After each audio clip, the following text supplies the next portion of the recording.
তো চলো স্টার্ট করি। হ্যাঁ স্যার। ফার্স্ট অফ অল আমাদের যারা নেট সেটের অলরেডি পড়াশোনা করি, আমরা নেট সেটের জন্য প্রিপারেশন নিচ্ছি বা কেউ নেট সেট কোয়ালিফাই করেছি, প্রত্যেকে আমরা জানি যে আমাদের বিভিন্ন স্টেটের নিজস্ব সেট এক্সাম হয় এবং সেই সঙ্গে বিভিন্ন স্টেটের টিচার রিক্রুটমেন্টের অর্থাৎ স্কুল টিচিং এর পরীক্ষা হয়। ঠিক তেমনই ঝাড়খণ্ডের যে পরীক্ষা, সেটা ঝাড়খণ্ডের আহ, মাধ্যমিক অধ্যক্ষ নাম, এই পোস্টে মোটামুটি 2 বছর 3 বছর পরপরই রিক্রুটমেন্ট হয়, বাট পলিটিক্যাল সায়েন্স যেহেতু 11-12 ফলে রিক্রুটমেন্টের সংখ্যাটা কম। অবভিয়াসলি বেঙ্গলের থেকে ঝাড়খণ্ডের পপুলেশন অনেকটাই কম এবং সেখানে বেঙ্গলি মিডিয়াম স্কুল কিছু রয়েছে, বাট ওভারঅল যদি আমরা দেখি তাহলে বিহার ঝাড়খণ্ড এইগুলোতে মোটামুটি যেরকম সিট নেয় ঠিক সেরকমই 4 বছর 5 বছর পরপর ওরা নেয়। এটা একটা অপরচুনিটি যে আমাদের আবার একটা মোটামুটি একটা ভ্যাকেন্সি পলিটিক্যাল সায়েন্সের জন্য বেরিয়েছে এবং সেটার আমরা ফর্ম ফিল আপ করেছি। আমাদের সামনেই পরীক্ষা, যেহেতু আমাদের ওয়েস্ট বেঙ্গলের অলরেডি এসএলএসটি পরীক্ষা ছিল, ফলে অনেকেই হয়তো প্রিপারেশনটা কিছুটা ঘেটে আছে।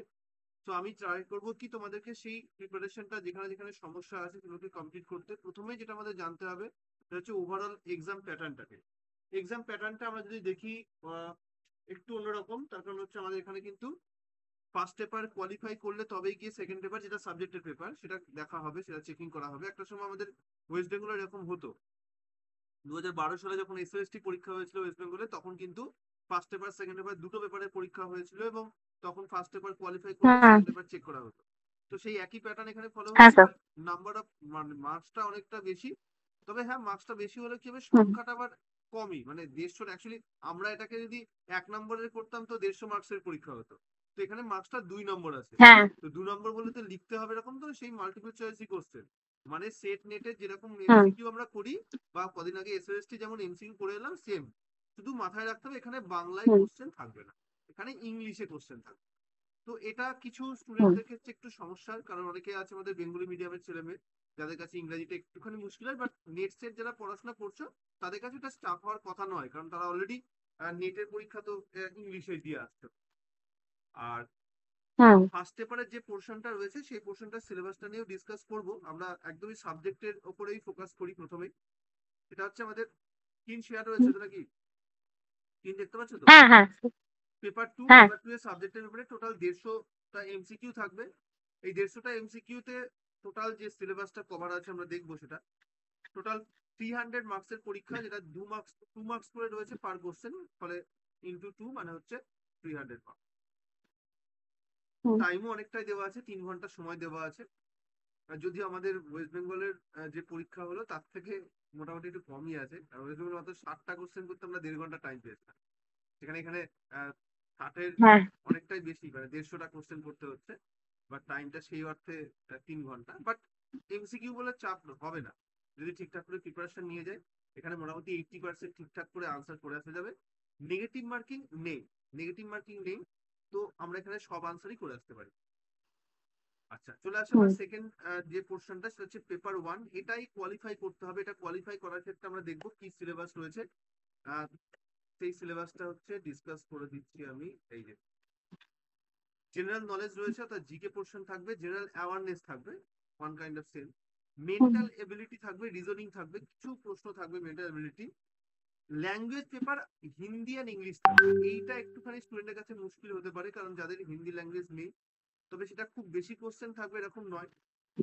যেহেতু কোয়ালিফাইং মার্কস, তাহলে খুব সামান্য একটা মার্কসের উপর ফোকাস করি, কিন্তু আমরা যদি জিকেটা ভালো করে দিই, আমরা যদি ইংলিশটা ভালো করে দিই, কম্পিউটার অ্যাপ্লিকেশনের বেশ কিছু কোশ্চেন হুম। থাকে, প্রিভিয়াস এর কোশ্চেন দেখছিলাম, তো সেখানে কম্পিউটারের যে বিষয়গুলো থাকে, যেমন নেটে যেরকম কোশ্চেন থাকে, কি কোনটায় কি বাটন আছে বা কোন সফটওয়্যারটা কোথায় ইউজ করা হয়, এই ধরনের প্রশ্নই থাকবে।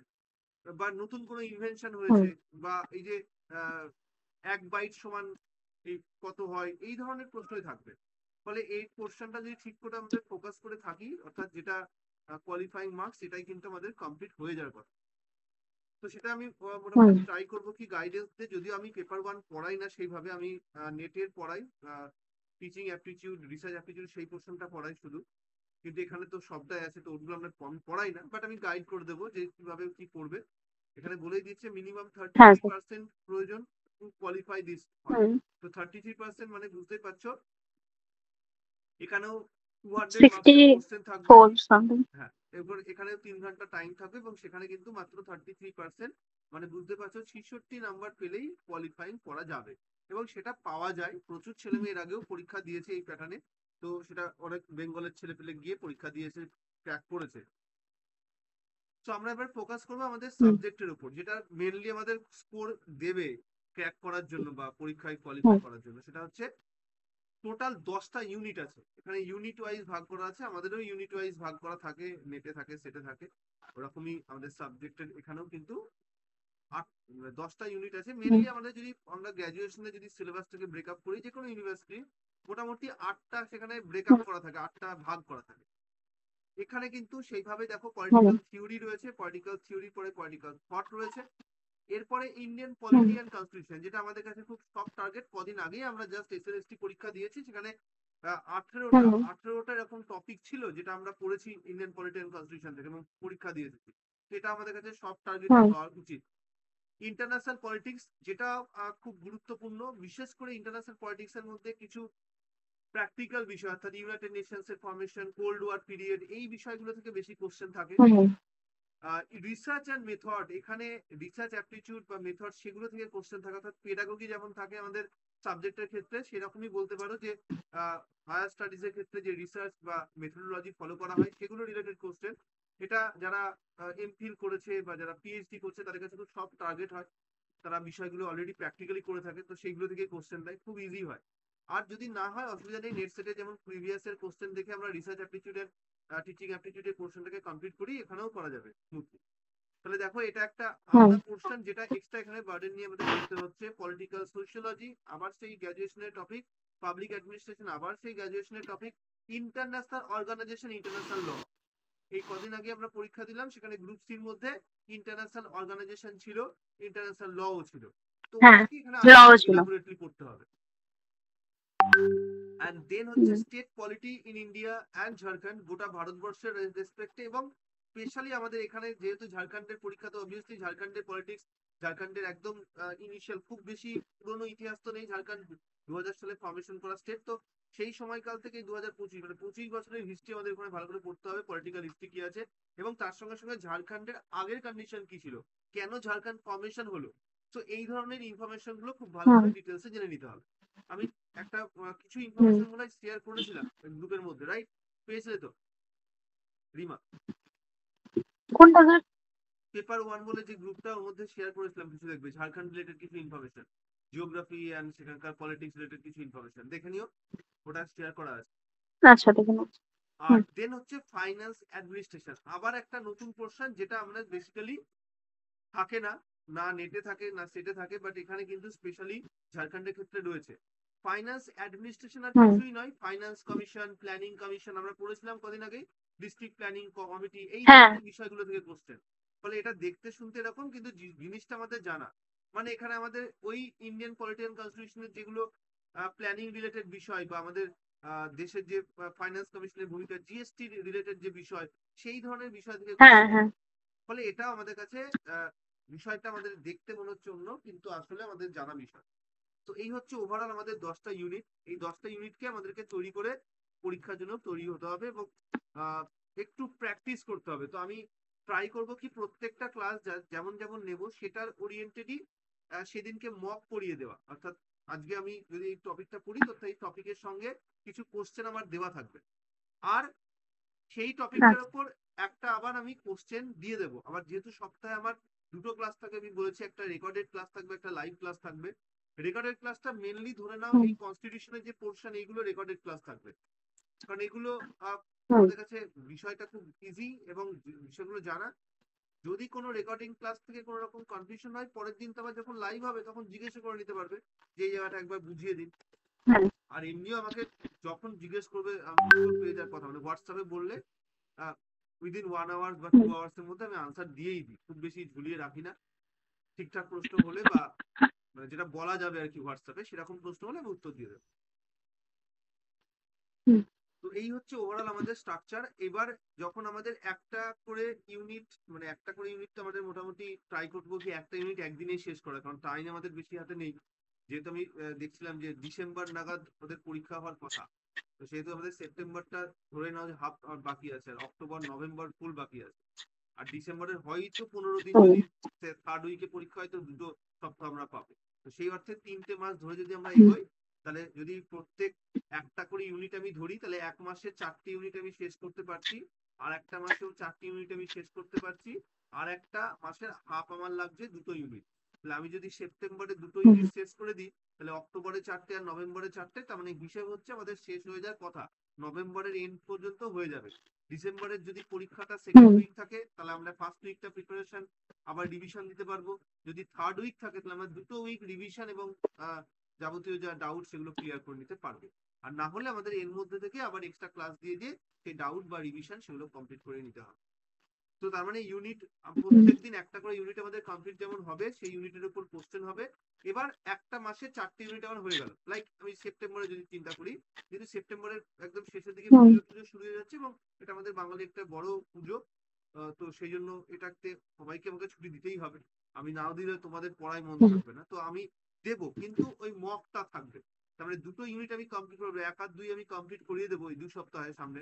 কিন্তু এই 2টো ইউনিটের উপর পরীক্ষা থাকবে এই থার্ড উইকে, মানে আজকে ফার্স্ট উইকে একটা ইউনিট ধরে নিলাম এই উইকে হবে, আর একটা মানে সেকেন্ড উইকে হবে।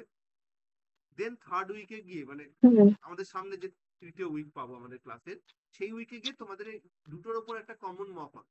মানে ইন্ডিভিজুয়াল মক তো হচ্ছে, প্লাস আবার কমন মক, তাহলে আবার ওটা রিভিশন হয়ে যাচ্ছে। যত কোশ্চেন নিয়ে নাড়াচাড়া করবে, কোশ্চেনে আনসার করবে, ভুল করবে, ঠিক করবে, এইভাবেই প্রিপারেশন হবে।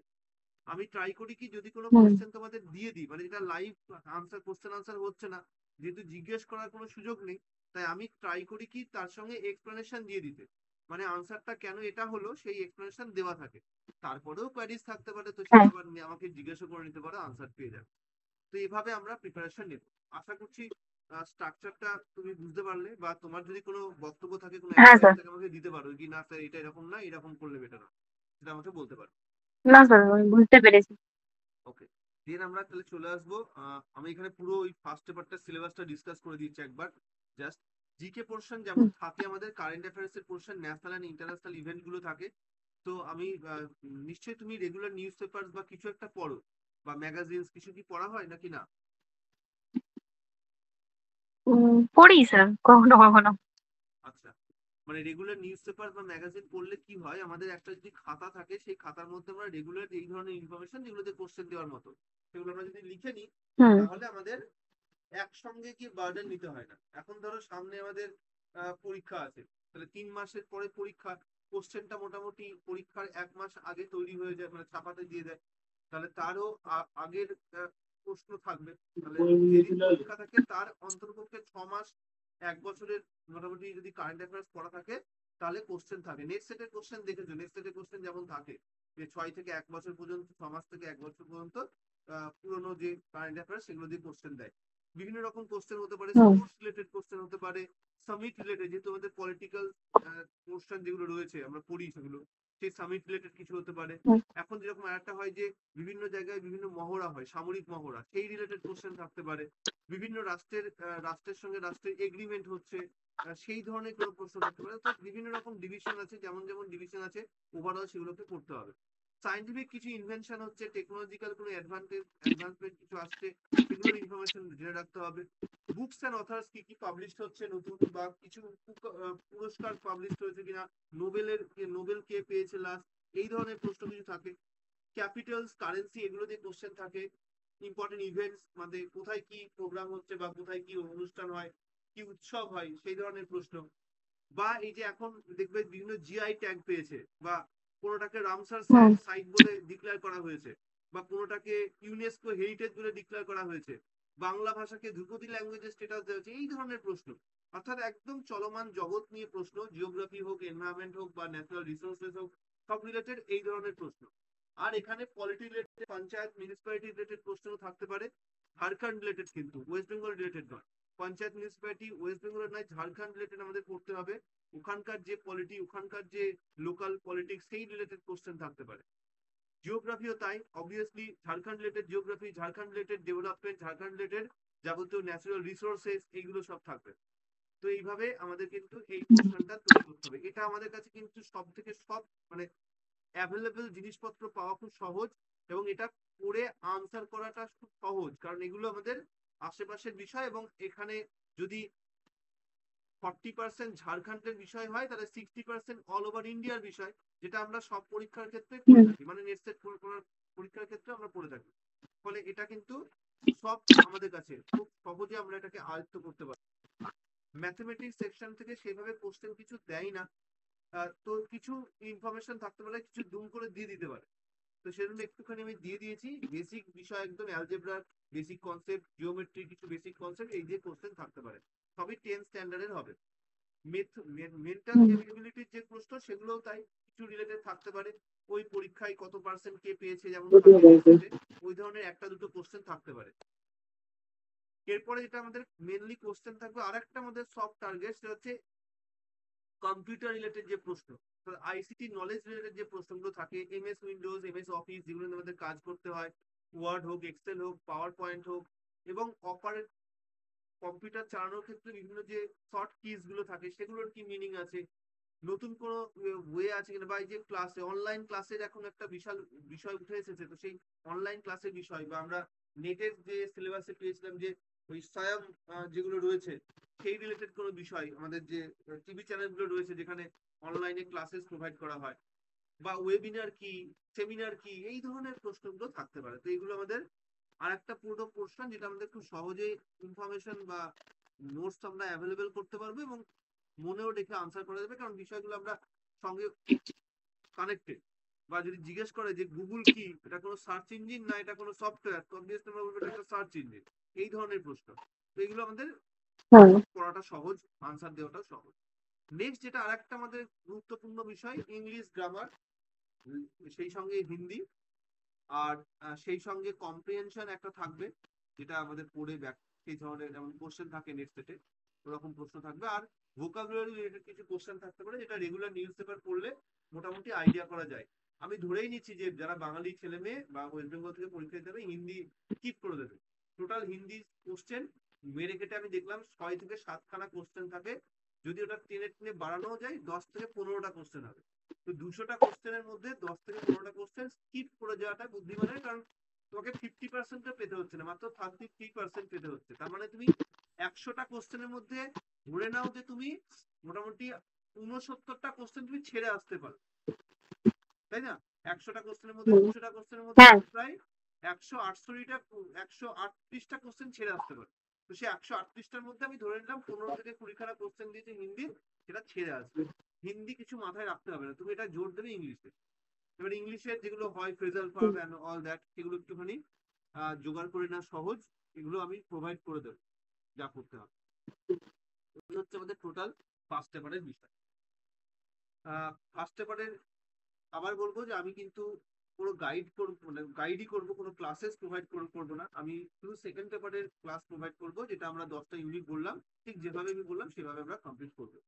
তো আমরা এবার যেটা করবো সেটা হচ্ছে এই ফার্স্ট পেপারের প্রথম দিনের যে পোর্শন, অর্থাৎ ওভারঅল সিলেবাসটাকে ডিসকাস করে কিছু প্রশ্ন উত্তর ডিসকাশন করা, সেটা আমি করে দেবো। এই পর্যন্ত কোনো কোয়ারিজ আছে? না স্যার কোনো কোয়ারি। সব থেকে বড় কথা, আমাদের ওয়েস্ট বেঙ্গলের ছেলে মেয়েদের এই মানে এইটা পড়ার কোনো জায়গা নেই ঠিকভাবে। মানে ঝাড়খণ্ডের পিএসসি এমনিও খুব কম টাইম দিয়েছে, ঝাড়খণ্ডের এই পরীক্ষাটার সেভাবে ঠিকঠাক কোনো জায়গা নেই। আর যেটুকু জায়গা আছে সে তারা মানে ওই নেট সেটের সঙ্গে একসঙ্গে পড়িয়ে দিচ্ছে। তো সেটা মানে যদি ফোকাস করে না পড়ি তাহলে কি করে হবে? মানে আমি নেট সেটের সিলেবাসের সঙ্গে অনেকটাই ফারাক, আমি দেখলাম একটু আগে দেখালাম যে এই পোর্শন গুলো আছে যেগুলো নেট হুম সেটের সিলেবাস নেই। ফাইন্যান্স অ্যাডমিনিস্ট্রেশন হুম কোথায় নেই, নেট সেটে আছে, নেই কিছু। তো বিশেষ করে ঝাড়খণ্ডের লোকাল কিছু ইনফরমেশন, সেগুলো তো আমাদের পড়তেই হয় না। সেজন্য অবশ্যই মানে ফোকাস করে ঠিক এটার পরীক্ষার জন্য সেই এটার পরীক্ষার উপর বেস করেই পড়তে হবে। এটারই প্রিভিয়াস এর কোশ্চেন করা হুম উচিত। বা খুব বড় জোর হলে, যেমন আমাদের ওয়েস্ট বেঙ্গলের এসএলএসটি প্রশ্ন বা মাদ্রাসা সার্ভিসের কোশ্চেনগুলো আমরা দেখতে পারি, কারণ যেহেতু লেভেলটা সেম। এখানে কিন্তু অবশ্যই মাথায় রাখতে হবে, কিন্তু গ্র্যাজুয়েশন লেভেলের কোশ্চেন থাকবে না। ওই একদম, যেহেতু অন্যান্য স্টেটে যে ক্লাস 8 থেকে মোটামুটি সোশ্যাল স্টাডিজ এর মধ্যে পয়েরই কোশ্চেন থাকে, পলিটিক্যাল সায়েন্সের কোশ্চেন সেই রকম সিভিক হ্যাঁ, প্রশ্নের আমাদের কোশ্চেন ওয়েস্ট থাকে। বেঙ্গলে নেই, কিন্তু ওয়েস্ট ক্লাস বেঙ্গলে নেই সেটা, এইট কিন্তু থেকে আমাদের সাউথ থাকে। ইন্ডিয়ান থেকে শুরু করে সব স্টেটে আছে। তো সেই ধরনের লেভেলের প্রশ্ন থাকে। হুম। মানে এর জন্য সব থেকে বেটার সোর্স হচ্ছে আমার অ্যাডভাইস, এনসিইআরটি বইটা যদি ঘেটে পড়তে পারো, টোটাল কোশ্চেন মানে 300টা যে কোশ্চেন দেবে, মানে 300 নাম্বারের কোশ্চেন, 150টা কোশ্চেনই কমন পেয়ে যাবে যদি এনসিইআরটিটা ঠিক করে পড়া থাকে। আর হ্যাঁ, বুঝে পড়া থাকে, কারণ কিছু কনসেপচুয়াল কোশ্চেনও দেয়। আর ওখানে কিন্তু কোয়ালিফাইং হুম। মার্কসটা ম্যাটার। এখানে যেমন 33%টা ঠিক আছে, পাস করে গেলাম, আর ওটা তো কোনো হুম। কাউন্টিং নেই। কিন্তু 300 মার্কসের মধ্যে ওখানে কমপক্ষে ধরে নাও যে মোর দ্যান 75% মার্কস পেতে হবে জেনারেলদের, তবে গিয়ে কিন্তু ক্র্যাক করা যাবে। মানে হুম। 75% মার্কস না পেলে কিন্তু ক্র্যাক করাটা মুশকিলের। কারণ ওই রকম যেমন আমরা যেমন পরীক্ষা দিতে যাচ্ছি, যেমন বিহারের ছেলে মেয়ে পরীক্ষা দিতে যাচ্ছে, ঠিক তেমনই আর পার্শ্ববর্তী যে স্টেট গুলো রয়েছে সেখান থেকেও স্টেট ছেলেমেয়েরা পরীক্ষা দিতে যাচ্ছে। কদিন আগেই দেখলে যে ওয়েস্ট বেঙ্গলের পরীক্ষাতে বিহার ঝাড়খণ্ডের ছেলেমেয়েরা পরীক্ষা দিয়ে গেল। তো এটা এখন সব স্টেটেই এমপ্লয়মেন্টের অবস্থা খুব খারাপ। ফলে সব টিচিং যারা প্রফেশনে রাখতে চাই তারা সবসময় ওই পার্শ্ববর্তী স্টেটে গিয়ে পরীক্ষা দেয়, এবং এখানেও সেই পরীক্ষা হবে, ফলে কাট অফটা একটু হাই হবে। লাস্ট টাইম কাট অফ কত হয়েছিল আমি যতদূর মনে পড়ছে, ওই 68% মতো কাট অফ হয়েছিল জেনারেলদের। তো এটা এইবার হয়তো আরো বাড়বে, কারণ যেহেতু আরো প্রচার বেড়ে গেছে। আগে ছেলেমেয়েরা কেউ পরীক্ষা দিতে যেত না বেঙ্গল থেকে, এখন যাচ্ছে, ফলে কাট অফ তো বাড়াতে স্বাভাবিক। ওই কাট অফটা একটু কম ছিল হুম। বলেই এখন লোকজনের বেশি ভিড় হয়েছে স্টেট গুলো। সো আবার আমরা ফোকাস করবো পলিটিক্যাল থিওরির মধ্যে ঠিক কোন কোন জায়গাটাকে পড়তে হবে, meaning, nature, scope, significance, political theory বলতে কি বোঝে, এবং পলিটিক্যাল থিওরির সঙ্গে সঙ্গে তার পরিধি, সেই বিষয়গুলো আমরা দেখবো। একদম বেসিক যে কনসেপ্ট রয়েছে নরমাটিভ আর এম্পিরিক্যাল থিওরি, এটা আমরা কিন্তু এসএলএসটি তে পড়েছিলাম, এগুলো সব ছিল। হুম। স্টেট এসএলএসটি তে সভারেন্টি, পড়েছি। Liberty, equality, rights, justice, regency, democracy, power, authority, legitimacy, এইগুলোর প্রত্যেকটা তিনটা জিনিস পড়তে হয়। নাম্বার ওয়ান, এগুলোর কমপ্লিট মিনিং। নাম্বার টু, এগুলোর প্রত্যেকটা যারা থিওরিস্ট রয়েছে সেই থিওরিস্ট। নাম্বার থ্রি, এগুলোর প্রত্যেকটার ক্রিটিক্স রয়েছে সেই ক্রিটিকদের সম্পর্কে। তাহলে এইগুলো হচ্ছে এখানকার মেজর পোর্শন। তাহলে মিনিং জানবো, থিওরিজ পড়বো, ক্রিটিক্স পড়বো। আর যখন মিনিং পড়বো, যদি কোনো ক্লাসিফিকেশন থাকে, মানে কোনো ডিভিশন আছে, কি লিবার্টি কত রকমের হয়, নেগেটিভ লিবার্টি, পজিটিভ লিবার্টি, তাহলে ওটা আমরা পড়ে নেবো। বা লিবার্টি নিয়ে আর হুম। কোনো রাষ্ট্রবিজ্ঞানী অন্য কোনো রকম ডিভিশন বুঝিয়েছেন কিনা, তো ওই ধরনের ইনফরমেশন যা আছে আমরা পড়ে নেবো। নেক্সট একইভাবে অ্যাপ্রোচও আমরা দেখবো, অ্যাপ্রোচটাও আমরা পড়েছি, এই এসএলএসটি পরীক্ষাতেই ছিল। সেখানেও traditional, behavioural, post behavioural, Marxist, feminist and normative approach, এই সমস্ত ধরনের অ্যাপ্রোচ পলিটিক্স এর ক্ষেত্রে একই রকম ভাবে মিনিং, থিওরি আর হচ্ছে ক্রিটিক্স। যখনই থিওরিস্ট পড়বো না, তাদের দু রকম জিনিস পড়ে নেবো প্লাস করে। একটা হচ্ছে প্লাস তাদের বুকস, সেই বুকস গুলোর মেন ফোকাস কি আছে,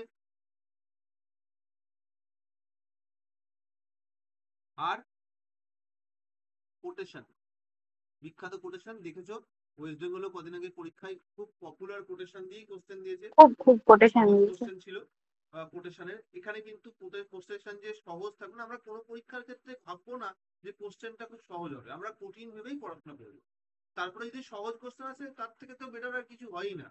কিন্তু যদি প্রথমেই ভেবে নি সহজ কোশ্চেন দেবে, তাহলে কিন্তু মুশকিল। যদি প্রিভিয়াস এর কোশ্চেন মডারেট কোশ্চেন ছিল, টাফও নয় ইজিও নয় এরকম কোশ্চেন, অর্থাৎ যেমন হয় আর কি, 30% টাফ কোশ্চেন থাকে, 60% মতো সেখানে আহ, মোটামুটি মিডিয়াম কোশ্চেন থাকে, 10% মতো একদম ইজি কোশ্চেন থাকে।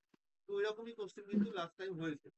ফলে আমরা ধরে নেবো যে এরকম সবই মিডিয়াম প্রশ্ন বা হার্ড প্রশ্ন থাকবে, সহজ প্রশ্ন থাকবে না। And then theories গুলো পড়বো, liberal theories, Marxist theories, pluralistic theories, elite theory, post colonial, Gandhian. এখানে কিন্তু এক্সট্রা কিছু এমন থিওরি আছে যেগুলো আমরা এসএলএসটি তে পড়িনি, সেই ধরনের কিছু থিওরি আছে। এসএলএসটি তে মার্কসিস্ট, লিবারাল এই ধরনের থিওরি গুলো ছিল। এখানে কিন্তু পোস্ট কলোনিয়াল থিওরি বা এলিট থিওরি গুলো ছিল না, যদিও কোশ্চেন হুম। মানে দিতে পারে বা দিয়েওছে। কিন্তু এখানে কিন্তু একদম ফুটিয়ে ফুটিয়ে কোশ্চেন দেয় প্রত্যেকটা থেকে, অর্থাৎ প্রত্যেকটা থিওরির একইভাবে বুকস কি আছে, সেখানকার থিওরিস্ট কারা রয়েছেন, এবং তাদের ক্রিটিসিজম কে কে করেছেন। এরপরে হচ্ছে theory of justice. Theory of জাস্টিসের উপর লিবারাল, ইউটিলিটেরিয়ান, রলসের এবং অমর্ত্য সেন, ঠিক একই রকম এক্স্যাক্টলি, এটাও অনেকটা মিল আছে। আমরা থিওরি জাস্টিসের কনসেপ্ট পড়বো আর রলস পড়বো না সম্ভব নয়, তো রলস পড়তেই হয়। আর সেই সঙ্গে অমর্ত্য সেন এখন এক্সট্রা অ্যাড হয়েছে বিভিন্ন ইউনিভার্সিটিতে, তো এটা আমরা দেখবো যে সেই জন্য সিলেবাসে হয়তো সেই জন্যই রাখা হয়েছে।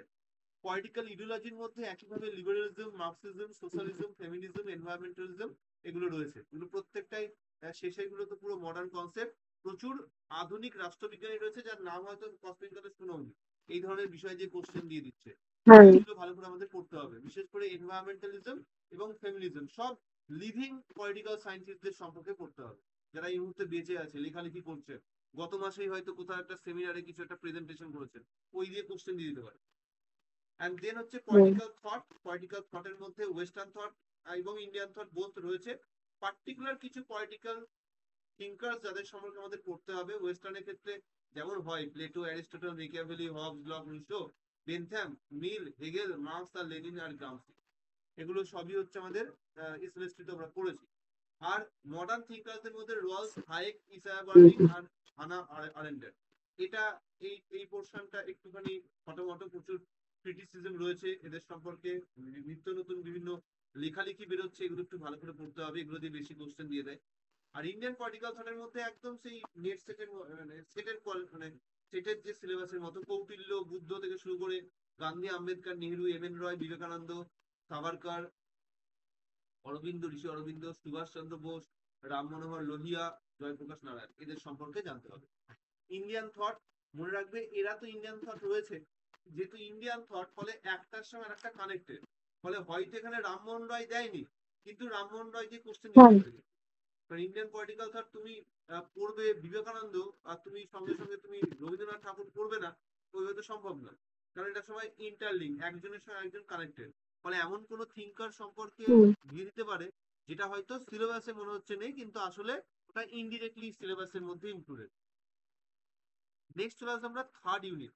এখানে ইন্ডিয়ান পলিটি অ্যান্ড কনস্টিটিউশনের পোর্শনে রয়েছে, যা আছে সবটাই আমরা খুব ডিটেলসে পড়বো। এটা আমাদের কাছে খুব ইজি একটা বিষয় হওয়া উচিত। আহ, এবং আমি এটা পুরো ম্যাক্সিমামটাই রেকর্ডিংই দেবো, হিস্টোরিক্যাল ব্যাকগ্রাউন্ড থেকে শুরু করে preamble, fundamental right, deity principal, fundamental duty, central government, state গভর্নমেন্টের বিষয়পত্র মানে president, prime minister, council of minister, attorney general of India থেকে শুরু করে রাজ্যের ক্ষেত্রে governor, chief minister, state legislature, advocate general, সবটা। জুডিশিয়ারি ক্ষেত্রে সুপ্রিম কোর্ট, হাইকোর্ট এবং সেই সঙ্গে জুডিশিয়ারির ফিচার, যেমন জুডিশিয়াল রিভিউ কি, জুডিশিয়াল অ্যাক্টিভিজম কি, জুডিশিয়াল ওভাররিচ কি, এগুলো সব আমরা পড়বো। সুপ্রিম কোর্টের ভেরিয়াস ডকট্রিন পড়বো। সুপ্রিম কোর্টের কেস দিয়ে কোশ্চেন দেয় কিন্তু এই ঝাড়খণ্ড পিজিতে, হুম ফলে সেই কেসগুলো খুব ভালো করে পড়তে হবে। বেশ কিছু কেস রয়েছে, মোটামুটি 50টা মতো আমি শর্ট লিস্ট করে দেবো। ওই 50টা কেস ভালো করে পড়লেই কমন পেয়ে যাওয়ার কথা, দু একটা বাইরের পেলে স্কিপ করে যাবে, ওটা নিয়ে আরো মানে বেশি খাটতে হবে। অ্যান্ড দেন ফেডারেলিজম, ফেডারেলিজমের যে ফিচার্স রয়েছে, সেন্ট্রাল সেটেলেশনের সাংবিধানিক বিষয়, ইন্টারস্টেট কাউন্সিল এবং নীতি আয়োগের রিসেন্ট যা যা উদ্যোগ হয়েছে, এর মধ্যে কিন্তু বেশ কিছু স্কিম দিয়ে কোশ্চেন দিয়ে দেয় ঝাড়খণ্ডে। মানে সেই স্কিম গুলো সম্পর্কে একটু আমাদের স্টাডি করতে হবে। এইটা কিন্তু আমাদের হেল্প করবে, এই পুরো পোর্শনটাই আমাদের ফার্স্ট পেপারেও হেল্প করবে। এটা পড়া মানে ফার্স্ট পেপারের যে ইন্ডিয়ান পলিটিক পোর্শন ওটাও হয়ে গেল, ওখানে এখান থেকে পলিটিক কোশ্চেন বুক দেবে। হ্যাঁ চলে আসবে ইমার্জেন্সি কমিশন, করতে হবে কনস্টিটিউশনাল অ্যামেন্ডমেন্ট 100টা, 106টা হয়েছে এখনো অব্দি। 106টার মধ্যে মোটামুটি আমি এখানেও 40টা মতো বলে দেবো, যে 40টা ভালো করে পড়বে, কমন পেয়ে যাওয়ার কথা। অ্যান্ড দেন হচ্ছে ইলেকশন কমিশন। ইলেকশন কমিশনের রিসেন্ট কিছু চেঞ্জেস হয়েছে, লাইক এই যে এসআইআর এর প্রজেক্ট চলছে, বা ইলেকশনের যে মধ্যে মধ্যে রিভিউ হয়েছে, বিভিন্ন রিফর্মেশন হয়েছে, সেইগুলো একটু ভালো করে পড়বো। ইউপিএসসি, ফাইন্যান্স কমিশন, এগুলো তো নর্মাল যেমন পড়ি সেমনই পড়বো। লোকাল সেল গভর্নমেন্টে পঞ্চায়েতি রাজ আর আরবান লোকাল বডিজ পড়ার সময় ঝাড়খণ্ডের উপর ফোকাস করবো, ওয়েস্ট বেঙ্গলের উপর ফোকাস করতে যাবো না। আর পলিটিক্যাল পার্টিস, ঝাড়খণ্ডের পলিটিক্যাল পার্টিদের উপর মানে রিজনাল পার্টি হিসেবে দেখবো, আর সেন্ট্রালে যেমন পলিটিক্যাল পার্টি আমরা দেখি। প্রেসার গ্রুপসের বিষয়পত্র, ইলেকট্রাল রিফর্ম অলরেডি বলছিলাম আমি এখন ইলেকট্রাল রিফর্মের কথা, তো ইলেকট্রাল রিফর্ম এখানে আলাদা করে আবার দেওয়াও আছে, পড়ে নিতে হবে এটা। নেক্সট চলে আসবো একটা স্টুডেন্টদের ভীতির জায়গা, ইন্টারন্যাশনাল পলিটিক্স। তো আমার যেহেতু ইন্টারন্যাশনাল রিলেশন ছিল মাস্টার্স এর, ফলে ইন্টারন্যাশনাল রিলেশন যেগুলো রয়েছে একদম নোটস পত্র সহজে যেভাবে বোঝা সম্ভব, পড়ে এক্সাম দেওয়া সম্ভব সেভাবে আমি দিয়ে দেবো। যেটুকু দেবো সেগুলো ভালো করে পড়বো, ওখান থেকে শর্ট লিস্টেড করতে যাবে না। এখানে মেনলি আমাদের থিওরি থেকে স্টার্ট হয়, অর্থাৎ ইন্টারন্যাশনাল থিওরিতে, ইন্টারন্যাশনাল রিলেশনের থিওরির মধ্যে রিয়েলিজমের থিওরি, আইডিয়ালিজম, মার্কসিজম, কনস্ট্রাকটিভিজম এবং লিবারাল ইনস্টিটিউশনালিজম, এই 5টা থিওরি মেনলি পড়তে হয়। এখান থেকেই সেই একই রকম ভাবে সায়েন্টিস্ট কারা রয়েছেন, পলিটিক্যাল সায়েন্টিস্ট, তাদের বইপত্র কি আছে, হুম তাদের কোটেশন কি আছে, আর ফোকাস কি ছিল মেনলি, কোন বইয়ের মধ্যে কি বিষয় নিয়ে ডিসকাশন হয়েছে, এগুলো আমরা পড়বো। এর মধ্যেও প্রচুর কারেন্ট বইপত্র পাবে, প্রচুর লিভিং সায়েন্টিস্ট পেয়ে যাবে। National power, balance of power, collective security, জেতা, ডিটারেন্স, এইগুলো পড়বো। আর কোল্ড ওয়ার পোর্শনে জেতা, cold war portion, post cold war portion, multipolar world, unipolar world, presently যে বাইপোলার ওয়ার্ল্ডের যে কন্ডিশন চেঞ্জ হয়, আবার মাল্টিপোলার ওয়ার্ল্ড যে শিফটিং করেছে, এই যাবতীয় বিষয়গুলো আমাদের পড়তে হবে। গ্লোবালাইজেশনের কি এফেক্ট রয়েছে, গ্লোবালাইজেশনের ক্ষেত্রে কি কি নতুন উদ্যোগ হয়েছে, গ্লোবাল গভর্নেন্সের কনসেপ্টটা কি, এগুলো পড়তে হবে। বা সুপার ন্যাশনাল অর্গানাইজেশন কি কি আছে, নিউক্লিয়ার পলিটিক্স কি আছে, আর্মস কন্ট্রোল, ডিসআর্মামেন্টের কি বিষয়পত্র আছে, মানে এনপিটি, সিটিবিটি, এগুলো কি কি কবে কি হয়েছে, কোনটার কি বৈশিষ্ট্য, এগুলো সব পড়তে হবে। রিসেন্টলি দেখেছো যে গতকালই পাকিস্তানের সঙ্গে সৌদি আরবের চুক্তি হয়েছে। সৌদি আরব যেহেতু পারমাণবিক বোমা এখনো পর্যন্ত ওরা একবার করতে পারেনি, তাই পাকিস্তান সৌদি আরবকে বলেছে পাকিস্তানের পারমাণবিক বোমা সৌদি আরব ব্যবহার করতে পারে। এবং এর ফলে কি হবে, এবার পাকিস্তানের উপর যদি কেউ অ্যাটাক করে, তাহলে সৌদি আরব পাকিস্তানকে সাহায্য করবে। এইরকম একটা বিষয় যেগুলো আছে, রিসেন্ট যেগুলো বিষয়, যে কোন ডেটে স্যার এই যে কোশ্চেনটা মানে ইন্টারন্যাশনাল পলিটিক্স এর কিছুটা কোশ্চেন মানে আমরা ক্লাস 12 এর বইতেও তো পাই। কোনটা। এই ইন্টারন্যাশনাল পলিটিক্স এর cold war, post cold war হ্যাঁ, বা যেগুলো এই তোমার স্ট্যাটিক সার্ক পোর্শন, নাম। যেগুলো পাস্ট পোর্শন, হিস্টোরিক্যাল পোর্শন বইয়ের মধ্যে পেয়ে হ্যাঁ যাবে। পাস্ট। হ্যাঁ, আর যেগুলো রিসেন্ট কিছু, এর মধ্যে কিছু ইন্টারন্যাশনাল রিলেশনের কিছু রিসেন্ট হ্যাঁ বিষয় থাকে, সেগুলো একটু পড়তে হবে। হ্যাঁ যেমন ধরো জিজ্ঞেস করলো যে সার্কের লাস্ট সামিট কোথায় হয়েছে, মানে সার্ক রয়েছে অলরেডি, ন্যাম রয়েছে, হ্যাঁ ইউনাইটেড নেশনস এর মিটিং কি হয়েছে, রাশিয়ার সঙ্গে ইন্ডিয়ার রিলেশনে কোনো চুক্তি হয়েছে কিনা, চাইনার সঙ্গে কোনো চুক্তি হয়েছে কিনা, এই ধরনের প্রশ্ন কিছু দিয়ে দেয়। ওই জন্য এটা একটুখানি রেগুলার, আমি দেখবে আমার দা হিন্দু বলে ইন্টারন্যাশনাল ইস্যু যেটা হয়, সেটা আমি রেগুলার আমার ওই নন পলিটিক্যাল গ্রুপে দিই।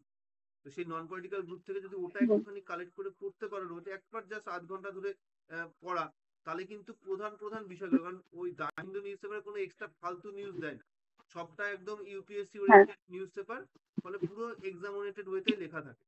ফলে তুমি সেগুলো দেখতে পারো, বা মধ্যে মধ্যে আমি কিছু আর্টিকেল দেখবে শেয়ার করে দিই নন পলিটিক্যাল গ্রুপে। তুমি নন পলিটিক্যাল গ্রুপে তোমাকে অ্যাড করে দিয়েছি তো, হ্যাঁ স্যার। ওই গ্রুপেই দেখবে এগুলো দেওয়া হয়, যেগুলো আর্টিকেল দিয়ে, ওগুলো একটু মধ্যে মধ্যে দেখবে। সারাদিন ধরে দেখা সম্ভব নয়, তবে হ্যাঁ সপ্তাহে 2 দিন ওইগুলো একটু দেখে নেবে। তাহলে এই ইন্টারন্যাশনাল ম্যাটারে এগুলো কি বলতো, আমাদের কোনো একটা এক্সামে কেউ যদি আমরা দেখি প্রিপারেশন নিয়ে সবাই পড়াশোনা করছে, সবাই 50% মার্কসের আনসার দেওয়ার মতো সবাই ক্যাপাবল। এগিয়ে থাকবে কারা, ওই যারা 50% পরে নিজেকে বুস্ট করতে পারবে। কদিন আগে পরীক্ষা হচ্ছে এসএলএসটি, দেখেছো 50 পাওয়ার মতো কোশ্চেন, সবারই সবারই জন্য 50 পাওয়া সহজ, কিন্তু ওই বাকি যে 10 নম্বর এটা যারা পাচ্ছে, তারাই কিন্তু কোয়ালিফাই করার মতো কন্ডিশনে পৌঁছচ্ছে। তাহলে এখানেও তাই, এখানে যদি এমনি যেগুলো বইয়ে আছে, post cold war period, United Nations এর ট্র্যাডিশনাল বিষয়, এগুলো সবাই আনসার দিতে পারবে যেগুলো বইপত্রে আছে। কিন্তু রেগুলার নিউজ পেপার দেখে আপ টু ডেট হওয়া, লাস্ট কবে কার সঙ্গে কি চুক্তি হয়েছে, কার সঙ্গে কি যুদ্ধ হয়েছে, এটা যার আপডেট আছে, সে ওই বাকি এক্সট্রা কোশ্চেন গুলো আনসার দেবে। এবং আমার স্টুডেন্টকে আমি সেটাই বলি যে তোমরা ওই বাকি যে এক্সট্রা বুস্টিং করা, সেটাতে ফোকাস করো। কারণ তোমরা এগুলো তো জানো পোস্ট কোল্ড ওয়ার পিরিয়ডে কি হয়েছিল, তাকে বাইপোলার হ্যাঁ ওয়ার বলে, এগুলো সবার জানা আছে, তোমরাও এটা করতে পারো। কিন্তু এক্সট্রা এই যে ইনফরমেশন গুলো, যেগুলো রেগুলার নিউজ পেপার থেকে কালেক্ট করা হয় বা কোনো আর্টিকেল থেকে পেলে, সেই ধরনের ইনফরমেশন গুলো জেনে রাখো। এবং যা মনে হচ্ছে এক্সামে আসার মতো, নোট ডাউন করে নাও খাতার মধ্যে। নোট ডাউন করাটাই তোমার পড়া হয়ে গেল। তুমি নোট ডাউন করলে মানে ওটা লেখা থাকলো, তুমি ওটাকে 2 বার 3 বার রিভিশন দেখে মাথার মধ্যে ওটা গেঁথে গেঁথে যাবে, এক্সামে দিলে ওটা মনে পড়বে, আনসার দিতে পারবে। নেক্সট হচ্ছে quantitative and qualitative methods, statistics in political analysis. এখানে বিভিন্ন রকম ওয়ে রয়েছে, সেগুলোকে ফলো করা। রাইটিং রিসার্চ রিপোর্ট, ওই যেটা হচ্ছে তোমার ইয়ে পোস্টার, এই রিসার্চ মেথড যে poster, research and method. Nature scope থেকে শুরু হবে, পলিটিক্যাল সায়েন্সের রিসার্চের যে মেথডোলজি, সেটা জানতে হবে। Research, various types of research হয়, ডেসক্রিপটিভ, অ্যানালিটিক্যাল, নরমাটিভ, এমপিরিক্যাল। এটা আমি পড়িয়ে দেবো, মানে এটা আমি পড়াই, ফার্স্ট পেপারে পড়াই। তো এখানে তো ফার্স্ট পেপারে না, এটা সাবজেক্টের মধ্যেই ঢুকিয়ে দিয়েছে। গুড, মানে ঠিক করেছে, একটা গুরুত্বপূর্ণ বিষয়ের মধ্যে ঢুকেছে। এগুলোর কোশ্চেন গুলো মোটামুটি প্রিভিয়াস এর কোশ্চেন করলেই আনসার দেখবে ওই কোশ্চেনই ঘুরিয়ে ফিরিয়ে দিয়েছে। রিসার্চ ডিজাইন কি আছে, হাইপোথিসিস কি, স্যাম্পলিং প্রসেস কি আছে, মেথডস কি আছে, সার্ভে কোশ্চেনিং মেথড কি আছে, ইন্টারভিউ মেথড কি আছে, কন্টেন্ট অ্যানালিসিস কি আছে। এই পোর্শনটার উপর মেনলি আমাদের প্রিভিয়াস এর কোশ্চেন দেখলেই মোটামুটি আনসার করতে পারবে। যখন আমাদের ওভারঅল পড়া হয়ে যাবে এই পোর্শনটাই আলাদা করে আমি এমসিকিউ অনেক অনেক দিতে পারবো, মানে এটা অলরেডি করাই আছে আমার। নাও পলিটিক্যাল সোশিয়োলজি, আবার একটা বেশ গুরুত্বপূর্ণ বিষয়, এখান থেকে প্রচুর কোশ্চেন থাকে এবং এই বিষয়টা খুব বেশি আপ টু ডেট বিষয় নয়, ম্যাক্সিমামই স্ট্যাটিক বিষয় যেটা আমাদের বইপত্রে রয়েছে অলরেডি। যেমন পলিটিক্যাল সোশ্যোলজির মিনিং, তার স্কোপ কি আছে, পলিটিক্যাল সোশ্যালাইজেশন মানে কি, কালচার, পলিটিক্যাল কালচার কি, পলিটিক্যাল পার্টিসিপেশন কি, অথরিটি ব্যুরোক্রেসি কি, লিডারশিপ বলতে কি বোঝায়, এলিট পলিটিক্স কি আছে, political development, modernisation, role of caste, class, gender, religion, region, এবং সেই সঙ্গে ইন্ডিয়ান পলিটিক্সে বিভিন্ন রকম যে রিজনাল সমস্যা রয়েছে সেগুলো সম্পর্কে, ভেরিয়াস রিজনাল পলিটিক্যাল পার্টি, বিভিন্ন রকম লোকাল প্রেসার গ্রুপস রয়েছে যেগুলো আমরা বলি Dalit classes and all, environment related movements রয়েছে, চিপকো মুভমেন্ট, এই ধরনের যে মুভমেন্টস গুলো হয়েছে ইন্ডিয়াতে সেগুলো, যেগুলো আমরা বলি সিভিল সোসাইটি মুভমেন্ট বা নাগরিক সমাজের মুভমেন্ট, সেগুলো একদম শেষ ওই আন্না হাজারের একদম ওই অ্যান্টি করাপশন মুভমেন্ট পর্যন্ত সবটা আমাদের পড়তে হবে। আর নেক্সট এই পোর্শনে গ্লোবালাইজেশন, অর্থাৎ একটু আগে আমরা গ্লোবালাইজেশন টপিকটা পড়লাম কোথায়, ইন্টারন্যাশনাল রিলেশনে, ঠিক তেমনি পলিটিক্যাল ইন্টারন্যাশনাল। সোশ্যালাইজেশনেও আমাদের গ্লোবালাইজেশনের কনসেপ্ট রয়েছে, সেখানে যারা কারা থিওরিস্ট রয়েছে, এই যেগুলো বিষয় থাকে না একই জিনিস ওখানে আছে এখানে আছে, তো এই জন্য আলাদা আলাদা করে কি করতে হয়, পাশাপাশি লিখে নিতে হয় এর যারা থিওরিস্ট রয়েছে। আর ওই ইন্টারন্যাশনাল রিলেশনের গ্লোবালাইজেশনের থিওরিস্ট কিন্তু আলাদা আলাদা ব্যক্তি, তাদের তাদের কনসেপ্ট আলাদা, মেন জিনিসটা সেম, গ্লোবালাইজেশন মানে যেটা আছে সেটা সেম, কিন্তু এরা যেহেতু ভিন্ন ভিন্ন প্রেক্ষিতের থ্রু দিয়ে বলছে, তাই এদের কনসেপ্ট গুলো কিন্তু পুরো আলাদা। তাই কখনো কোশ্চেন দিলে কি হয়, এটা বুঝতে গিয়ে মানে কোশ্চেন দিলে এটার উপর আনসার আমরা এটার বেসিসে করে দিলাম, তাহলে আনসার ভুল হয়ে যাবে। তাই এই ধরনের যখন বিষয় কোনো পাবে তখন সেটাকে একটু পাশাপাশি লিখে নিয়ে পড়বে, তাহলে দেখবে ওইখানে যেদিন পড়লে সেদিনই তোমার আর কোনো কনফিউশন থাকবে না। নেক্সট পাবলিক অ্যাডমিনিস্ট্রেশনের কোশ্চেনে চলে আসবো। এখানে পাবলিক অ্যাডমিনিস্ট্রেশনের সেই একই রকম কনসেপ্ট, তার মিনিং কি আছে, তার পরিধি কি আছে, মেন সিগনিফিকেন্স কি আছে, এভলিউশন কনসেপ্ট, অর্থাৎ পাবলিক অ্যাডমিনিস্ট্রেশনের পুরো এভলিউশন, কি করে আজকের দিনে পাবলিক অ্যাডমিনিস্ট্রেশনের কনসেপ্টটা বিল্ড আপ হলো, এন্ড দেন প্রিন্সিপালস গুলো কি কি আছে, hierarchy principles, unity of commanded principle, span of কন্ট্রোলের principles, decision making process, Herbert Simon, leadership, motivations, communications process, public অ্যাডমিনিস্ট্রেশনের রিগজিয়ান মডেল কি আছে, পাবলিক অ্যাডমিনিস্ট্রেশনের লুথার গুলিকের কনসেপ্ট কি আছে, ডেভেলপমেন্ট অ্যাডমিনিস্ট্রেশন যেটাকে আমরা বলি, গুড গভর্নেন্স সিস্টেম কি আছে, সেই সঙ্গে ব্যুরোক্রেসি কনসেপ্ট, ওয়েবার, তার ক্রিটিক্স, এগুলো যেগুলো পড়তে হয় সেগুলো আমাদের পড়তে হবে। ফাইন্যান্সিয়াল অ্যাডমিনিস্ট্রেশন যেটা অলরেডি কিন্তু আমরা একটু আগে পড়েছি, ওই ইন্ডিয়ান কনস্টিটিউশনের পোর্শনে ছিল, দেখো budget, audit, role of CAG, ওইগুলো আবার এখানেও দেওয়া আছে। তাহলে এখানে একটা কমন বিষয়, ওখানে আমরা একটু হয়তো প্ল্যানিং গুলো বেশি করবো, 5 ইয়ার প্ল্যানিং এর বিষয়ে ফিচার্স গুলো পড়ে নেবো, রেকমেন্ডেশন পড়ে নেবো, ভেরিয়াস কমিশন রয়েছে ইন্ডিয়াতে ফাইন্যান্স রিলেটেড, সেই কমিশন গুলো রেকমেন্ডেশন পড়বো। আর এখানে আমরা স্পেশালি বাজেট কিভাবে হয়, অডিট প্রসেস কি আছে, রোল অফ ক্যাগ কি, ইন্ডিয়ান অডিটিং সিস্টেমে ক্যাগের ভূমিকা কি আছে সেগুলো আমরা দেখবো। And then public policy formulation এবং সেটাকে ইমপ্লিমেন্টেশন কিভাবে হয়, ইভলিউশন কিভাবে তার হয়েছে, অ্যাডমিনিস্ট্রেটিভ রিফর্মস এর ক্ষেত্রে ই গভর্নেন্স সিস্টেম বর্তমানে কি কি নতুন নিয়ম কানুন চালু হয়েছে এগুলো একটু দেখতে হবে। এখানে বেশ কিছু গভর্নমেন্টের স্কিম দিয়ে কোশ্চেন দেয়, সেন্ট্রাল গভর্নমেন্টের স্কিম বা ঝাড়খণ্ডের স্টেট গভর্নমেন্টের কোনো যদি স্কিম থাকে ওটা আমাদের একটু ফিচার গুলো পড়ে নিতে হবে, কারণ এগুলো সব ওয়েলফেয়ার প্ল্যানিং এর মধ্যে পড়ে। তো ওয়েলফেয়ার প্ল্যানিং এর যে ফিচার্স গুলো রয়েছে বা কি কি প্ল্যানিং রিসেন্টলি চলছে পপুলার, যেমন আমাদের ওয়েস্ট বেঙ্গলে হলে আমরা বলি যে শিক্ষা সংক্রান্ত যে স্কিম গুলো রয়েছে, মহিলাদের পড়াশোনার জন্য এই ধরনের যেগুলো স্কিম রয়েছে, বা যে লক্ষ্মীর ভান্ডার স্কিম এটসেট্রা, বা শ্রমশ্রী স্কিম লঞ্চ করেছে, এইরকম ঝাড়খণ্ডেও রয়েছে। ঝাড়খণ্ডের যে লোকাল স্কিম আছে ওগুলো একটু পড়ে নিতে হবে। ইন্টারন্যাশনাল অর্গানাইজেশন এবং ইন্টারন্যাশনাল ল এর মধ্যে ইন্টারন্যাশনাল ল এর ফিচার্স, তার কি সোর্সেস রয়েছে, স্কোপ কি রয়েছে, সেই সঙ্গে various treaty, customs, general principles of law, judicial decisions কি আছে, ইন্টারন্যাশনাল জুডিশিয়াল ডিসিশন যেগুলো আছে আমাদের বাংলাদেশ ভারতবর্ষের রয়েছে, ওদিকে ইউএস এর সঙ্গে কেস বেশ কিছু রয়েছে, নিকারাগুয়ার রয়েছে, সেই ধরনের কিছু কেসেস করতে হবে। সাবজেক্ট অফ ইন্টারন্যাশনাল ল এর স্টেটস, ইন্টারন্যাশনাল অর্গানাইজেশন কি কি আছে, এবং এই ইন্টারন্যাশনাল ল এর কি প্রভাব রয়েছে, যেমন international law of the ocean, air space human rights related কি নিয়ম কানুন রয়েছে, রিফিউজি রিলেটেড কি কি সিদ্ধান্ত ডিক্লেয়ার হয়েছে এগুলো, সেটেলমেন্ট ডিসপিউটস কিছু রয়েছে, যেমন পিসফুল কিছু অ্যাক্টিভিটিস রয়েছে যেগুলো এখন অনেকটাই কমে গেছে। পিসফুল অ্যাক্টিভিটি সেভাবে এখন আর কিছু করতে পারে না, যুদ্ধ থামাতেই পারে না ইউনাইটেড নেশন। তো যাই হোক, সেই যা যা আছে সেগুলো একটু করতে হবে। এবং ইউনাইটেড নেশনস এর সঙ্গে কিছু বিশেষায়িত সংস্থা রয়েছে, যেমন কিছু উইংস তো রয়েছে, তার সঙ্গে সঙ্গে WHO, ILO, FAO, IMF, world bank, WTO, এগুলোর কি ভূমিকা, এগুলোর কি ফিচার্স, যেমনটি আমরা পড়েছিলাম SLST ক্ষেত্রে ওরকমই আবার পড়ে নেব। কোথায় এর হেডকোয়ার্টার আছে, কত মেম্বারশিপ, কবে ফাউন্ডেশন হয়েছে, লাস্ট কবে মিটিং হয়েছে, কোন দেশে মিটিং হয়েছে, এই ধরনের প্রশ্ন দিতে পারে। তো সেগুলো করতে হবে। রিজিওনাল অর্গানাইজেশনের মধ্যে আমাদের ইউরোপীয় ইউনিয়ন খুব important, ASEAN, SAARC, BIMSTEC, African union. তো এর বাইরেও কোশ্চেন দিতে পারে, যেহেতু আমাদের ওভারঅল ইন্টারন্যাশনাল অর্গানাইজেশনটাই রয়েছে, তাই এর বাইরে G70 নিয়ে জিজ্ঞেস করতে পারে। বা আমাদের আমাদের রিসেন্টলি দেখো কোয়াড বলে একটি অর্গানাইজেশন রয়েছে, খুব অ্যাক্টিভিটি কিছুদিন হয়েছে, সেই কোয়াড অ্যাক্টিভিটি তার কি বিষয় দিয়ে কোশ্চেন দিতে পারে। তো এরকম কিছু এর বাইরে, অর্থাৎ যেগুলো আছে সেটার সঙ্গে সঙ্গে কিছু এক্সট্রা বিষয় আমরা করে নেবো, কারণ বাইরের দিয়েও কোশ্চেন দেয়। ইন্ডিয়ার ইউনাইটেড নেশনস এর এবং ইন্টারন্যাশনাল ল এর ক্ষেত্রে কি ভূমিকা আছে, বা সিকিউরিটি কাউন্সিলের ইন্ডিয়ার মেম্বারশিপ নিয়ে যে ডিবেট রয়েছে সেটা, কাশ্মীর ইস্যু নিয়ে ইন্টারন্যাশনাল কি ইস্যু আছে সেটা, রিসেন্টলি অ্যান্টি টেররিস্টিক্যাল অ্যাক্টিভিটিতে ভারতবর্ষের কি রোল রয়েছে, বিভিন্ন দেশে প্রাকৃতিক দুর্যোগ মোকাবিলা করার জন্য ভারতবর্ষের কি ভূমিকা আছে, এই ধরনের কিছু প্রশ্ন দিয়ে দেয়। তো সেগুলো একটু করে নিতে হবে। এগুলো সবই রিসেন্ট বিষয়ের উপর বেস করে কোশ্চেন হয়।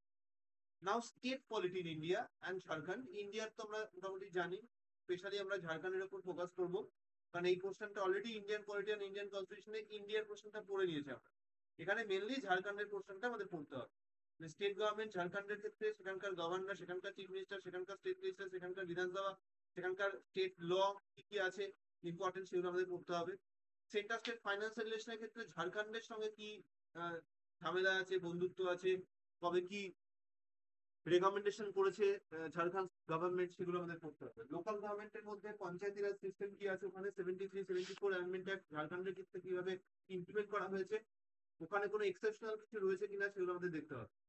অ্যান্ড দেন ঝাড়খণ্ডের পলিটিক্স যা রয়েছে, রিজিওনাল পলিটিক্স কিছু রয়েছে, ট্রাইবাল কিছু মুভমেন্টস রয়েছে, আমরা জানি নকশাল বা ওই জাতীয় কিছু লোকাল এক্সট্রিমিস্ট বা পিপল রয়েছে যারা বিভিন্ন আন্দোলনের সঙ্গে যুক্ত আছে। বিশেষ করে যেহেতু ঝাড়খণ্ডটা অনেকটা জঙ্গল মহলের মানুষজন থাকে, ফলে তাদের তাদের রাইটের জন্য বিভিন্ন লোকাল কিছু পলিটিক্যাল পার্টি বা কিছু প্রেসার গ্রুপ তারা অ্যাক্টিভিটি করে, এনজিও রয়েছে কিছু অ্যাক্টিভিটি। বিশেষ করে ঝাড়খণ্ড মুক্তি মোর্চার যে ভূমিকা ঝাড়খণ্ডের ওয়েলফেয়ারের জন্য, সেটা তাদের সম্পর্কে আমাদের জানতে হবে। অ্যান্ড দেন অ্যাডমিনিস্ট্রেশন ঝাড়খণ্ডের, অর্থাৎ সেখানকার ব্যুরোক্রেসি কিভাবে চলে, সেখানে ডিএম, বিডিও, তাদের কি অ্যাক্টিভিটি রয়েছে, তাদের কি রোল রয়েছে, সেটা আমাদের জিজ্ঞেস করবে। ডেভেলপমেন্ট ইস্যু কি রয়েছে, tribal rights, specially forest rights, land acquisition, যেটা আমাদের ওয়েস্ট বেঙ্গলে কিন্তু সেভাবে কোশ্চেন দেয় না, কিন্তু যেহেতু ঝাড়খণ্ডটা ম্যাক্সিমামই ট্রাইবাল এরিয়া রয়েছে, তো অবভিয়াসলি এগুলো থেকে বেশি বেশি কোশ্চেন দেবে। নক্সালিস্ট অ্যাক্টিভিটি কি রয়েছে, তার হিস্ট্রি, প্রেজেন্ট কি স্টেটাস, লোকাল কোনো নেতা নেত্রীর নাম আছে কিনা এই রিলেটেড, সেগুলো আমাদের পড়ে নিতে হবে। অ্যান্ড দেন ওয়েলফেয়ার স্কিম, যেটা আমি একটু আগে বলছিলাম যে ওয়েস্ট বেঙ্গলে যেমন লোকাল গভর্নমেন্টের স্কিম আছে, ঝাড়খণ্ডেরও রয়েছে, ওটা আমাদের একটু ভালো করে পড়ে নিতে হবে। এটা আমাদের কিন্তু নতুন জিনিস। আমরা তো সেন্ট্রালের স্কিম গুলো জানি, আয়ুষ্মান বা ওই ধরনের স্কিম গুলো, কিন্তু ঝাড়খণ্ডে বা বিহারে কি আছে আমাদের পক্ষে জানা সম্ভব নয়, বা জানার দরকারও হয় না আমাদের, কিন্তু এখানে এই পরীক্ষার ক্ষেত্রে ওটা আমাদের জেনে নিতে হবে। অ্যান্ড দেন ফাইন্যান্স অ্যাডমিনিস্ট্রেশন, সেটা আমি একটু আগে বলছিলাম যে ঠিক ওই বাজেট, ক্যাগ, সেগুলো আমাদের এখানে আবার পড়তে হবে। Budget, then role of finance ministry, CAG, PAC, estimate committee, parliamentary various committee রয়েছে, তাদের কি ভূমিকা, taxation, fiscal policy, planning and market economy, নীতি আয়োগের ভূমিকা, প্ল্যানিং কমিশন আগে কি ভূমিকা ছিল, ফাইন্যান্সিয়াল ফেডারেলিজম ইন ইন্ডিয়া, অর্থাৎ আমাদের ভারতবর্ষের যুক্তরাষ্ট্র ব্যবস্থাপনায় ফাইন্যান্সিয়াল ম্যাটার সেন্ট্রাল স্টেট রিলেশনের মধ্যে কিভাবে সলভ হয়, ভূমিকা রিজার্ভ ব্যাংক অফ ইন্ডিয়ার কি আছে, ফাইন্যান্স কমিশনের কি আছে, এবং এক্ষেত্রে রিসেন্টলি জিএসটি কাউন্সিলের কি ভূমিকা। এই হচ্ছে টোটাল আমাদের 10টা ইউনিটের টোটাল সিলেবাস। ঠিক যেগুলো আমাদের ফোকাস করলাম, সেই যেগুলোর উপর বেশি বললাম জোর দিতে, যা যা বললাম সেইভাবে আমাদেরকে প্রিপারেশন নিতে হবে total। আশা করছি সবটা কনসেপ্ট ক্লিয়ার হয়েছে। হ্যাঁ স্যার।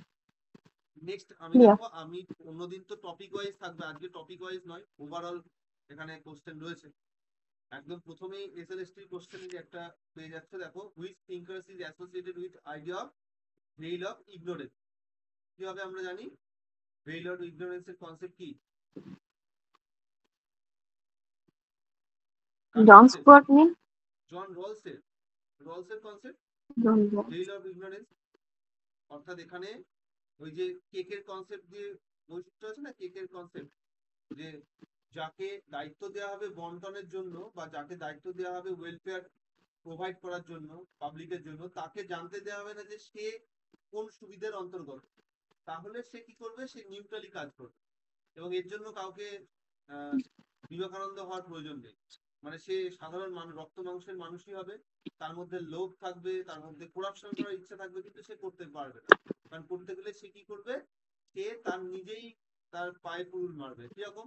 মানে তুমি যদি কেক খেতে খুব ভালোবাসো, আর যদি 4 বন্ধুর মধ্যে কেক ভাগ করার দায়িত্ব তোমাকে দেওয়া হয়, তাহলে তুমি যদি জানো যে এই একটা ভাগ তোমার, তাহলে তুমি কি করবে? তোমার ভাগটা একটু বেশি বড় রাখার চেষ্টা করবে, তাহলে এই ভাগটা তোমার জন্য রাখবে।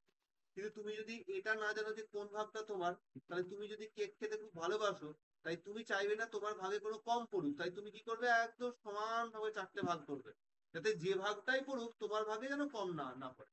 তাহলে তোমার ইন্টারেস্টকেই ব্যবহার করা হচ্ছে সমাজের সবাইকে সমানভাবে সবকিছু প্রোভাইড করে দেওয়া যায়।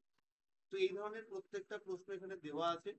যে কোশ্চেন গুলো দেওয়া আছে, আমার অন্য দিনের কোশ্চেনের ক্ষেত্রে এরকম করে কোশ্চেন আনসার একসঙ্গে দেওয়া থাকবে। আজকে আমি কোশ্চেন দিয়েছি যাতে একটু বাড়িতে প্র্যাকটিসও করতে পারো। 40টা কোশ্চেন, তারপরে দেখো এখানে প্রত্যেকটার ব্যাখ্যা দেওয়া আছে। আমি যেটা বলছিলাম যে আমার কোশ্চেন আনসার তুমি যখন হুম। করবে তখন কিরকম থাকবে, এইভাবে কোশ্চেন দেওয়া থাকবে, তারপরে তার ব্যাখ্যা দেওয়া থাকবে এরকম করে, যে জেরেমি বেনথাম কেন নয়, জন রলস কেন হচ্ছে আনসার, জন স্টুয়ার্ট মিল কেন নয়, তুমি জন স্টুয়ার্ট মিল আনসার দিয়েছো, এটা তো এসএসটি তে কোশ্চেন দিয়েছিল এটা।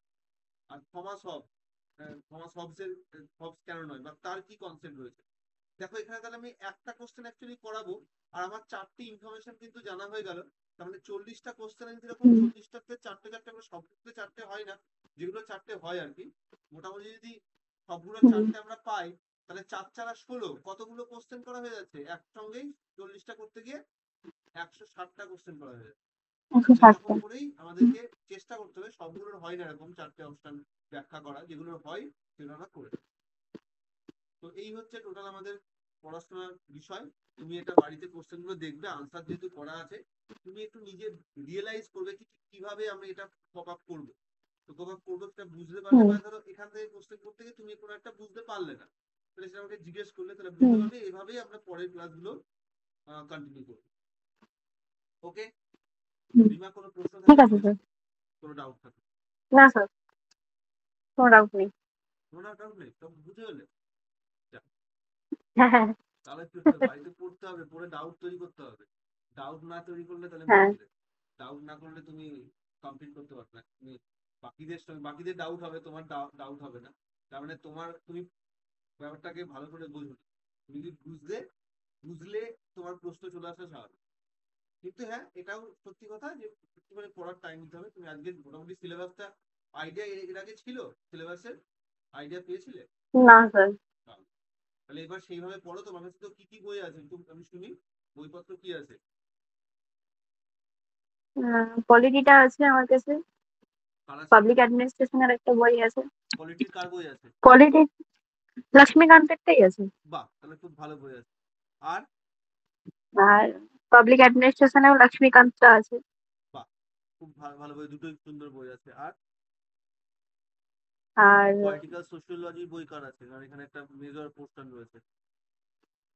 সোশিওলজির একটা বাংলা রাইটারের বই আছে। হ্যাঁ, কোনো ব্যাপার নেই, বাংলা ইংরেজি দ্যাটস নট ম্যাটার। তুমি সোর্স কোথা থেকে পড়ছো এটা কোনো ম্যাটার করে না।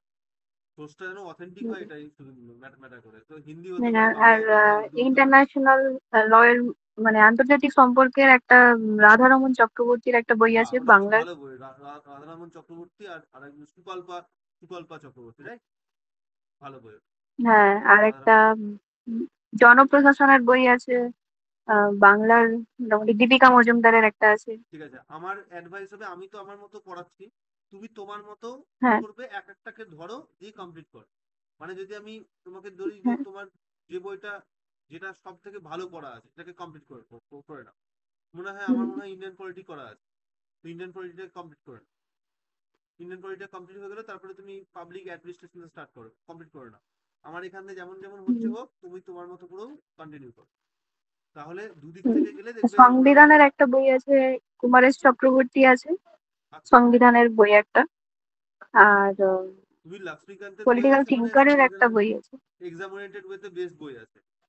আমার নিজেরও একটা পলিটি মান্ত্রা বলে বই আছে, বাংলায় লেখা, মানে ইংরেজিতে লেখা, সরি, বাংলায় লেখা বইটা এখনো পাবলিশ করিনি। আচ্ছা, ওটা দরকার নেই তোমার কাছে, লক্ষ্মীকান্তের there is no need। ঠিক আছে, তাহলে এইভাবে পড়ো। আর কোনো কোয়ারিজ থাকলে আমাকে জিজ্ঞেস করে নাও, না থাকলে আমি এখানে স্টপ। আচ্ছা, তুমি না স্যার ইন্টারভিউ, আজকের কোনো কোয়ারিজ। তুমি ইন্টারভিউর জন্য তৈরি হচ্ছে তো? কত হয়েছে আমি ভুলে গেছি আবার। স্যার মানে আমি একটু কিটা দেখে নিই, অ্যান্সার কিটা তারপরে, আচ্ছা, হ্যাঁ, স্কুল কারণ সার্ভিসের বুঝতে জন্য পারছি না হ্যাঁ, যে কমিশন কি দেয় দেখো, দিয়ে কিরকম। একদম দেখ। মোটামুটি ধরে নাও যদি হ্যাঁ জেনারেল হও, তুমি জেনারেল তো হ্যাঁ হ্যাঁ জেনারেল। মোটামুটি 50+ ধরে নিয়ে তুমি এগোতে পারো। কারণ এখানে আমাদের প্রায় 300টা সিট বেরিয়ে গেছে, মানে 300টা সিট ধরে নিলাম যে আগের বার রিক্রুট হয়েছিল, ওদেরকে আবার জয়েন করাবে। তাহলে তাও 700+ সিট পড়ে থাকবে, কিন্তু মানে হ্যাঁ 1000+ সিট আছে আমাদের। তাহলে 700+ সিট আছে। আচ্ছা, তাই মানে যদি 50+ হয় তাহলে স্যার মানে আমি আপনাকে বলবো তাহলে, আমি একদম একদম ইয়ে এই ইন্টারভিউটার জন্য। 10 তোমার ইন্টারভিউতে রয়েছে, 10 হচ্ছে তোমার ওরাল ইন্টারভিউ থাকবে, 10 হচ্ছে তোমার সেখানে ডেমো ক্লাস দিতে বলবে। ডেমোস্ট্রেশন। তো সেই জন্য এই হুম। দুটো পোর্শন থাকবে, তারপরে ফাইনাল লিস্ট বের করবে। ফলে এরকম ভাবার হ্যাঁ কোনো ব্যাপারই নেই যে আমার 52 হয়েছে বলে বা 50 হয়েছে বলে আমি ইন্টারভিউতে ডাক পাবো। না পেলে তো কিছু করার নেই, কিন্তু আমরা এরকম মানে নিরাশাবাদী হয়ে থাকবো না, আমরা আশাবাদী হয়ে থাকবো যে ঠিক ঠিক মানে আমি মোটামুটি ডাক পেয়ে যাবো। ঠিক আছে, চল। হ্যাঁ, দেখছি 20 তারিখে দেখি, আর আগে এখানে অ্যান্সার যা কিটা কোশ্চেন একবার, গুলো রয়েছে, তারপর স্যার। কোশ্চেন গুলো দেখে নিয়ে আনসার হ্যাঁ গুলো করবে, মাথায় ঢুকে নেবে যেগুলো হ্যাঁ। অপশনে আনসার দেওয়া আছে, দরকার হলে হাতে লিখে নেবে বা প্রিন্ট আউট করে নেবে, তোমার যেটা হুম, সুবিধা। ঠিক আছে, চলো হুম, তাহলে আজকে এখানে স্টপ ঠিক আছে। করলাম। হ্যাঁ গুড নাইট। হ্যাঁ স্যার, হ্যাঁ স্যার, হ্যাঁ আমি এগুলোর অ্যানোটেশন পিডিএফ দিয়ে দিচ্ছি। হ্যাঁ স্যার, পিডিএফ